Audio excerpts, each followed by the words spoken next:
Meet the woman who has 10 steps to take charge of your emotional life. And we're going to talk to the author of this book, 10 Steps to Take Charge of Your Emotional Life. The book helps people overcome anxiety, distress, and depression with mainstream medicine and non-traditional methods. And I think a lot of people are interested in non-traditional methods right now. Oh, absolutely. I can't wait to see what she has to say about that. All right, coming up next, we're going to meet the woman who has 10 steps to take charge of your emotional life. We'll be right back.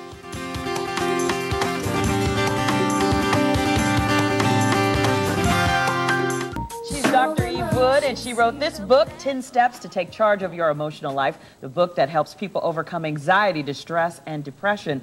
Welcome to the show, Dr. Wood. I'm so glad to be here. And you know what, I have to say, you have 10 steps, and I think the first one is the most important, Lisa. It says, consider your story. Yeah, I love that because, you know, I'm a medical doctor first, but I'm always interested in how to bring in integrative approaches and alternative. And the first piece of it always is, what is your history? And what does your history tell you about whether you have a certain clinical condition or not, whether you need an intervention from a doctor. And each one of us can become empowered to do that if we know how to figure that out for ourselves. So there are quizzes and checklists to begin to figure out, might you have one of these things? Yeah, I mean, I know a lot of women are talking right now about depression and Britney Spears because she shaved her hair off this past weekend. And they're all saying it's postpartum or it's this or it's that. This book is a good idea to give people an idea if something actually might be wrong. Exactly, exactly. And about 30% of the time there's a clinical condition like that that's responsible for the degree to which we're stressed out or overwhelmed. How do you know, though? Yeah, how do you know? So it's a great question because you know by your story, your symptoms, how much time you've had difficulty sleeping and concentrating and eating and so on and so forth. And there are little checklists you can go through to begin to figure out, hey, does this sound like me? And the reality is all of these diagnoses that we make in the field of emotional and mental health are only based on your symptoms. There's no test for them. So you can become empowered, which is my goal as a doctor, to help people become empowered to know, well, is it me or not? And then you, ideally then, you know, you're prepared enough with the tools that are in this book, for example, to go into your doctor's office and say, hey, listen, look at this. I think this applies to me. Or you would suggest that I take this medicine, but I don't think I have the condition that it's for, because that's happening a lot too. Go ahead.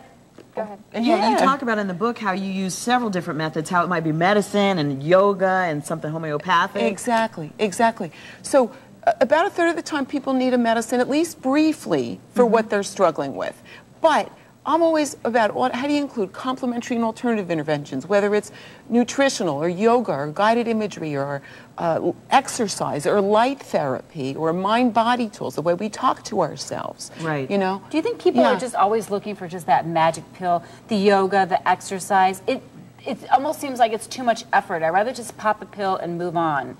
Is that society's new way of thinking? And you know, because a lot of the stuff that you wrote about, a lot of it is, you can take care of it through those things, but they don't want to do that. Exactly. Well, there's a lot we can do of our own accord with that we don't need a therapist or a doctor for. A lot.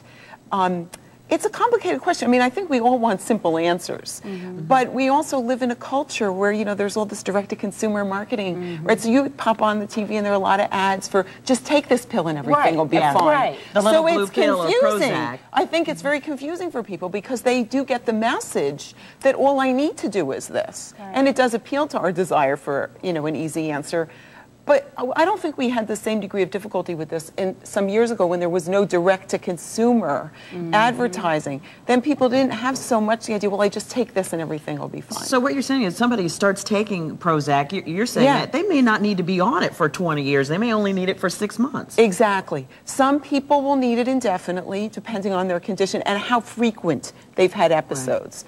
But a lot of people won't. They might need it for 6 months to a year if it's a first episode of depression or a certain anxiety problem, and then maybe they don't need to continue it. So part of the book teaches you really certain various steps, how to know whether you should stay on it, and what to ask your doctor. Because a lot of people don't know. They don't even know how fast it should work. Right, that's what was nice about the book. It'll really walk you through. If you're one of those people at home going, you know, this just doesn't seem right. It's just me, and you wake up every day with those same questions. You can actually kind of look through that as a guy going, okay, yeah, that's me, and then you get the symptoms and you know what to ask your doctor, maybe what to do. Because a lot of people are afraid to start on any sort of a drug. They are. And I talk about the risk versus benefit. You know, because everything, even, you know, Tylenol that we take over the counter all the time, has a downside. And in fact, we actually have a problem. Some people taking so much that's causing liver difficulties, right? Right. Yeah, Oh, and yeah. it's in a lot of other medicines, too. Right. So, you know, one of the things we have to always balance is what are the benefits that we're getting from anything we're taking into our system, as opposed to what are the problems that it's causing. And so there are actually some checklists and then some tables people can use to begin to keep track of, am I getting better? Right. What am I supposed to evaluate to see if I'm getting better, actually? Right. And what problems is this causing me? And which is better, the problems or the getting better? Right, You know? and it explains it in a nice, easy format. Thank you for being here. And if you want more information on the book, you can go to our website. You're also going to be at some stores. Yeah, I'm going to be at Barnes & Noble on Saturday, the one in Scottsdale. And I'm also going to be at Changing Hands Bookstore next Wednesday. Gotcha. We'll have it all on our website and our hotline. Thank you so much. Yeah, Thanks for having me. I learned some stuff about myself here. I don't think I'll be cutting my hair off, though. Good. You look fabulous just the way it is.